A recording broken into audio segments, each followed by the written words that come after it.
എല്ലാവരും സുഖമായിട്ടിരിക്കുന്നു എന്ന് വിശ്വസിക്കുന്നു. അപ്പോൾ ഇന്നത്തെ വീഡിയോയിലോട്ട് പോയല്ലോ. ഇന്ന് ഒരു ഡേ ഇൻ മൈ ലൈഫാണ് കാണിക്കുന്നത്. ഡേ ഇൻ മൈ ലൈഫ് എന്ന് പറയുമ്പോൾ മുഴുവനായിട്ടില്ല, ഒരു ഉച്ചവരെയുള്ള എൻ്റെ കുറച്ച് ജോലി തിരക്കുകൾ മാത്രമാണ് കാണിക്കുന്നത്. അപ്പോൾ വീഡിയോയിലോട്ട് പോവാം.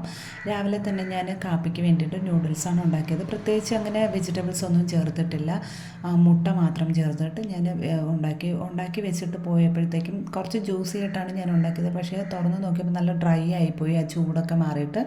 പിന്നെ കാപ്പി കുടിക്കാമെന്ന് പറഞ്ഞ് മാറ്റി വെച്ചിട്ട് ഞാൻ അവിയലിനുള്ള കാര്യങ്ങളൊക്കെ നോക്കുകയാണ്. അപ്പോഴത്തേക്കാണ് ശരിക്കും പറഞ്ഞാൽ ക്യാമറ ഓൺ ആയിട്ടില്ല എന്നുള്ള കാര്യം മറന്നത്. അപ്പോൾ പച്ചക്കറി കട്ട് ചെയ്യുന്നതും അതെല്ലാം പോയി കഴിഞ്ഞു. അപ്പോൾ ഇങ്ങനെ ഫോൺ ഓഫായിരിക്കുന്നത് കണ്ടപ്പോഴാണ് ഞാൻ അയ്യോ ക്യാമറ ഓൺ ആയിട്ടില്ലല്ലോ എന്ന് വെച്ചിട്ട് പിന്നെയാണ് ഞാൻ ഓണാക്കിയത്. അപ്പോൾ ഞങ്ങളുടെ വീട്ടിൽ അവിയലെന്ന് പറയുമ്പം ശരിക്കും പറഞ്ഞ ഒരു വിരുന്നുകാരനെ പോലെയാണ്, മാറ്റി നിർത്തി വെച്ചിരുന്ന കറിയാണ്. പ്രത്യേകിച്ച് എനിക്കങ്ങനെ ആദ്യമൊക്കെ ഉണ്ടാക്കാനും അറിയില്ല, എനിക്കങ്ങനെ ഇഷ്ടമല്ലാത്തതുകൊണ്ട് ഞാനത് ഉണ്ടാക്കാൻ മെനക്കെട്ടിട്ടില്ലെന്ന് വേണം പറയാനായിട്ട്. എന്താണെന്ന് വെച്ച് കഴിഞ്ഞാൽ എനിക്ക് വെച്ചാൽ ഇഷ്ടമില്ലാത്തൊരു കറിയായിരുന്നു അത്. എന്താണെന്നറിയില്ല, സദ്യകളിലായാൽ പോലും ഞാൻ മാറ്റി വെക്കുന്ന ഒരു കറി അവിയലാണ്. അപ്പോൾ ഇപ്പോൾ അങ്ങനെയല്ല, ഇടയ്ക്കിടയ്ക്ക് ചേൻ തൈരൊക്കെ ഉണ്ടെങ്കിൽ മാങ്ങയൊക്കെ ഇട്ട് വെക്കാൻ പറയും അവിയൽ, നല്ല ടേസ്റ്റായിട്ട്. ചേൻ എന്തോ അറിയില്ല, ഇഷ്ടമാണ്. അപ്പോൾ എൻ്റെ അടുത്ത് ഇടയ്ക്കിടയ്ക്ക് പറയുന്നതുകൊണ്ട് ഞാനും അത് ഉണ്ടാക്കി ഇപ്പോൾ ഒരുവിധം കുഴപ്പമില്ല, നല്ല രീതിയിൽ അത്യാവശ്യം നല്ല രീതിയിൽ ഞാൻ വെക്കാൻ തുടങ്ങി. പിന്നെ മീനും കൂടെ രാവിലെ കിട്ടിയിട്ടുണ്ടായിരുന്നു, ചൂര മീനാണ്. അതും പെട്ടെന്ന് തന്നെ മാങ്ങയൊക്കെ ഇട്ട് അടുപ്പിലോട്ടാക്കി കഴിഞ്ഞു. അപ്പോൾ മാങ്ങ കുറച്ച് ഞാൻ പറിച്ചിട്ടുണ്ടായിരുന്നു. അതിൻ്റെ കറ ഞങ്ങളുടെ വീട്ടുമുറ്റത്ത് നിൽക്കുന്നതാണ് പുളിച്ചി എന്ന് പറഞ്ഞിട്ട് ഞാൻ എൻ്റെ കറ പോകാൻ വേണ്ടിയിട്ട് വെള്ളത്തിലിട്ട് വെച്ചതാണ്. അത് കഴിഞ്ഞിട്ടൊക്കെയാണ് എല്ലാം ഒന്ന് സെറ്റ് ചെയ്ത് വെച്ചതിന് ശേഷമാണ് കാപ്പി കുടിക്കാമെന്ന് വെച്ചത്. കാപ്പിയൊക്കെ കൂടി കഴിഞ്ഞതിന് ശേഷമാണ് ഞാൻ മാങ്ങ കട്ട് ചെയ്യാൻ തുടങ്ങിയത്. മാങ്ങ തറയിൽ വീണിട്ട് തല്ലിപ്പോയിട്ടുണ്ട്. അപ്പോൾ തല്ലിയ ഭാഗം ഞാൻ എടുക്കുന്നില്ല, കാരണം അച്ചാർ ചീത്തയായിപ്പോയല്ലോ എന്ന് വെച്ചിട്ട്. പിന്നെ ഇവിടെ അച്ചാറപ്പം എന്ന് പറഞ്ഞു കഴിഞ്ഞാൽ ഞാൻ ഇതിൻ്റെ വീഡിയോ ചാനലിൽ ഇട്ടിട്ടുണ്ട്, കാണാത്തവർ കണ്ടു നോക്കുക. ഇഷ്ടപ്പെടുകയാണെന്നുണ്ടെങ്കിൽ തീർച്ചയായിട്ടും നിങ്ങളും ട്രൈ ചെയ്തിട്ട് അഭിപ്രായം പറഞ്ഞാൽ മതി.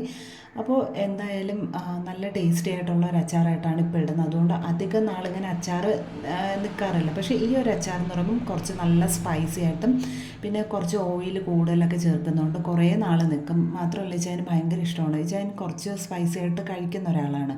ഞാൻ അത്ര എരിവൊന്നും കഴിക്കില്ല. അപ്പം ഞാൻ എൻ്റെ ആ ഒരു രീതിക്കല്ല ഇടുന്നത്. ശരിക്കും പറഞ്ഞാൽ ഞാൻ വീഡിയോയിൽ മാങ്ങാച്ചാറിടുന്ന വീഡിയോയിൽ പറഞ്ഞിട്ടുണ്ട്, അപ്പുറത്തെ വീട്ടിൽ പറിച്ച സമയത്ത് കുറച്ച് മാങ്ങ കൊടുത്തിട്ടുണ്ട്. അപ്പോൾ അവരിടുന്ന ആ ഒരു രീതിയിലാണ് ഞാൻ എങ്ങനെയാണ് റെസിപ്പി എന്ന് പറഞ്ഞ് ചോദിച്ചിട്ട് ആ രീതിയിലാണ് ഞാൻ ഇന്ന് ട്രൈ ചെയ്യുന്നത്.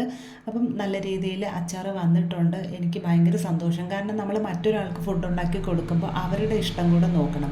ഒരാൾ നമ്മൾ ഫുഡ് ഉണ്ടാക്കി കൊടുക്കുമ്പോൾ കൊള്ളാമോ എന്ന് ചോദിക്കുമ്പോൾ കൊള്ളാം എന്ന് പറയുമ്പം അതിൽ കവിഞ്ഞിട്ടൊരു അപ്രീസിയേഷൻ നമുക്ക് കിട്ടാനില്ല, അല്ലേ? അപ്പം എല്ലാവരും ആഗ്രഹിക്കുന്നതാണ് നമ്മൾ ഉണ്ടാക്കി കൊടുക്കുന്ന ഫുഡ് അല്ലെങ്കിൽ നമ്മൾ ചെയ്യുന്ന എന്തൊരു കാര്യത്തിനും അപ്രീസിയേഷൻ എന്ന് പറയുന്നത്.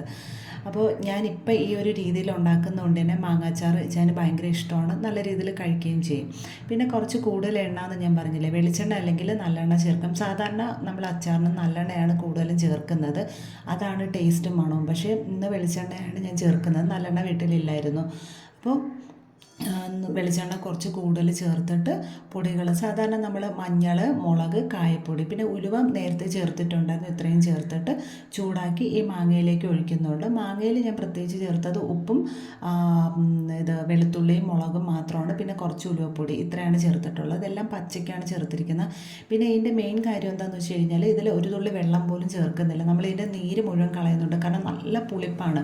പേര് പോലെ തന്നെ പുളിച്ചി എന്നാണ് മാങ്ങയുടെ പേര്. ഇത് സാധാരണ കാട്ടിലൊക്കെ നിൽക്കുന്ന മാങ്ങയാണ്. ഇവിടെ എനിക്ക് ഈ സ്ഥലം മേടിക്കുന്ന സമയത്ത് മുറ്റത്തൊരു ചെറിയ മാന്തയായിട്ട് നിന്നതാണ്. അപ്പം അവർ മാങ്ങ കായ്ച്ചിട്ട് വെട്ടിക്കളയാമെന്ന് പറഞ്ഞിട്ട് എന്ത് നല്ല മാവാണെങ്കിൽ അങ്ങനെ നോക്കാമെന്നൊക്കെ പറഞ്ഞിട്ട് നിർത്തിയിരുന്നതാണ്. അപ്പോൾ ഈ ഒരു ഇനമാണ് അവിടെ. പിന്നെ അതെല്ലാം കഴിഞ്ഞതിന് ശേഷം എനിക്ക് തുണി കുറച്ച് തയ്ക്കാനുണ്ടായിരുന്നു, അപ്പോൾ അതൊക്കെ തയ്ച്ച് വെച്ചു.